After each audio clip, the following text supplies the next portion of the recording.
എല്ലാം പോയി സാറേ. എന്റെ മോളെ ഇവന്മാര് കൊന്നു സാറേ.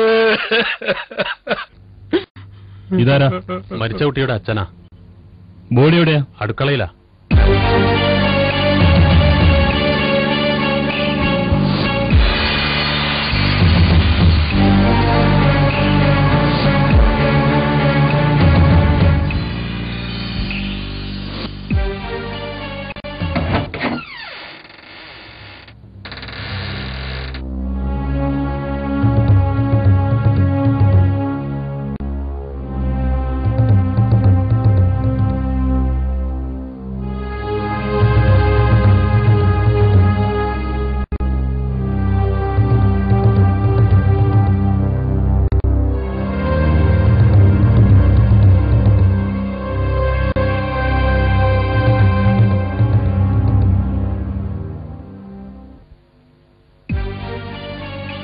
എപ്പോഴാണോ ആ CI ഇങ്ങോട്ട് കെട്ടിയെടുക്കുന്നത്?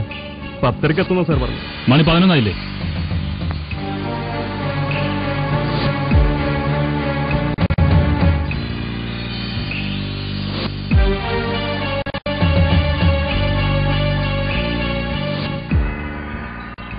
എന്താ മരിച്ച കുട്ടിയുടെ പേര്? ഗിരിജ. ഭർത്താവിന്റെ പേര്?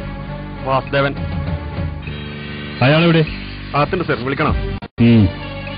കുട്ടിയുടെ അച്ഛനെ വിളിക്കൂ.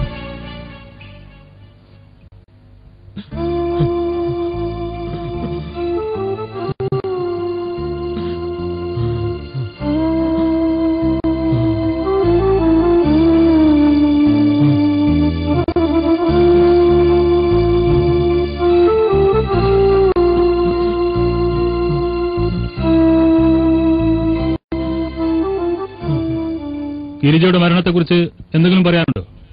എന്റെ മോൾ ഒരിക്കലും ആത്മഹത്യ ചെയ്യില്ല സാറേ. ഈ ദുഷ്ടന്മാരെല്ലാരും കൂടെ എന്റെ മോളെ കൊന്നതാ. എന്താ നിങ്ങൾ പറയുന്നത്? അവളെ ഞങ്ങൾ കൊന്നെന്നോ?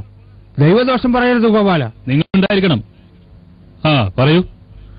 30 പവൻ സ്വർണവും 75,000 രൂപയ്ക്കുവാ സാറേ കല്യാണം നിശ്ചയിച്ചത്. എല്ലാം വിട്ടുപെറുക്കി പലിശയ്ക്ക് പണം വാങ്ങിയും പരമാവധി ഞാൻ കൊടുത്തു തീർത്തു.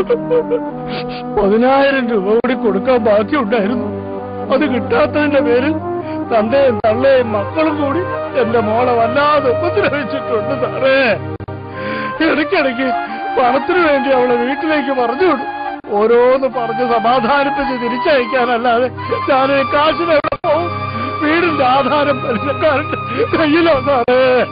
എന്റെ മോളെ ഇവരൊക്കെ കൂടി കൊല്ലുമെന്ന് അവൾ എപ്പോഴും പറയാറുണ്ടായിരുന്നു. പക്ഷെ ഞാനത് അത്രയ്ക്കങ്ങ് വിശ്വസിച്ചില്ല. ഇന്നലെ ഉച്ചയ്ക്ക് എനിക്ക് അവളുടെ ഒരു കത്ത് കിട്ടി. ഉടനെ അവളെ കൂട്ടിക്കൊണ്ട് വരാൻ ഞാൻ ഒരുങ്ങിയപ്പോഴേക്കും അവൾ ആത്മഹത്യ ചെയ്ത വിവരമാ സാറേ എനിക്ക് കിട്ടിയത്. ഒരുപക്ഷെ ആത്മഹത്യ തന്നെ ആയിക്കൂടെ? എന്റെ മോളയച്ച കത്ത് കണ്ട സാർ ഒരിക്കലും പറയില്ല. ആ കത്തയുടെ? ആ കത്ത് സ്റ്റേഷനിലെത്തിക്കണം. ആ ഭർത്താവ് വന്നു? സർ, ഭർത്താവ്. എന്താ എന്റെ പേര്? വാസുദേവൻ. എന്താ എനിക്ക് പറയാനുള്ളത്?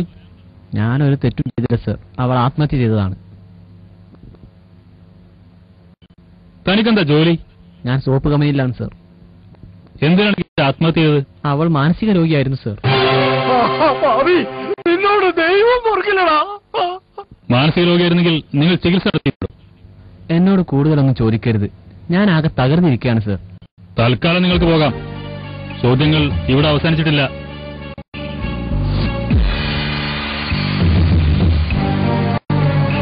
ഗിരിജയുടെ ബോഡി ആദ്യം കണ്ടത് ആരാണ്? ഞാനാ സർ. എന്താ അതിന്റെ പേര്? സുരേന്ദ്രൻ.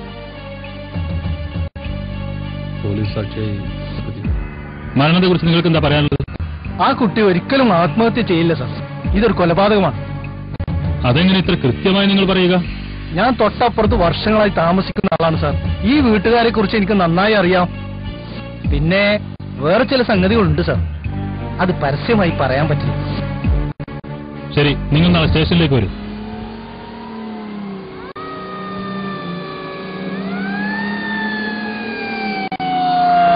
സാർ, ആംബുലൻസ് എത്തി. ശശി, കുറെ സാക്ഷികളെ കൂടി ഉൾപ്പെടുത്തി മൊഴി രേഖപ്പെടുത്തണം. സർ അവരോട് സ്റ്റേഷനിലേക്ക് വരാൻ